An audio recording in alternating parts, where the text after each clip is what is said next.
हिंदी कहानी ससुराल जाकर बिगड़ गई बहू। रचना की शादी को कई साल हो गए थे। सब बढ़िया था। छोटी बहू होते हुए भी वो बड़ी का हर फर्ज निभाती थी, क्योंकि बड़ी बहू तो आते ही अलग हो गई थी। रचना के सास ससुर को हर काम के लिए रचना ही अच्छी लगती थी, फिर भी वो उसकी बुराई करना नहीं छोड़ते थे। और सबसे बड़ी बात, बुराई भी अक्सर उसके ही परिवार वालों से करते थे, जो रचना को बचपन से जानते थे, या फिर रचना की सहेलियों से, या खुद के मायके वालों से। पहली बार जब शादी के बाद रचना की दोस्त आई तो सासू माँ ने उससे ही रचना की बुराई करना शुरू कर दी। जब रचना को पता लगा तो उसने अपने पति नीलेश से कहकर माँ जी को समझवा दिया था कि कम से कम जो लोग उसे जानते हैं उनसे तो उसकी बुराई कर खुद की जग हंसाई ना करवाएं। पर उन्होंने ना सुनी, बल्कि और ये आदत ही बन गई थी।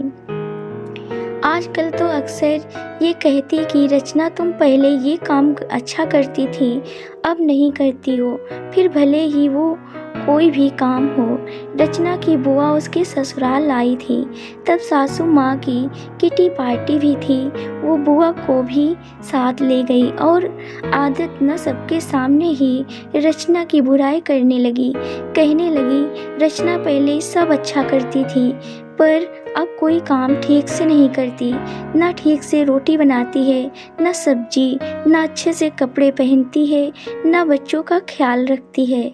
वो और कुछ बोलती, इससे पहले ही रचना की बुआ बोल पड़ी, लगता है ससुराल में आकर बिगड़ गई है, क्योंकि हमारे घर की तो वो बड़ी बेटी है और सारा घर और ऑफिस दोनों अच्छे से संभालती थी, और बड़ों से लेकर बच्चों तक सभी का ध्यान भी रखती थी। यहाँ आपके यहाँ आकर बिगड़ गई है। ऐसा कीजिए, महीने 2 महीने जमाई सास के साथ उसे मायके भेज दीजिए, हम सुधार कर भेज देंगे।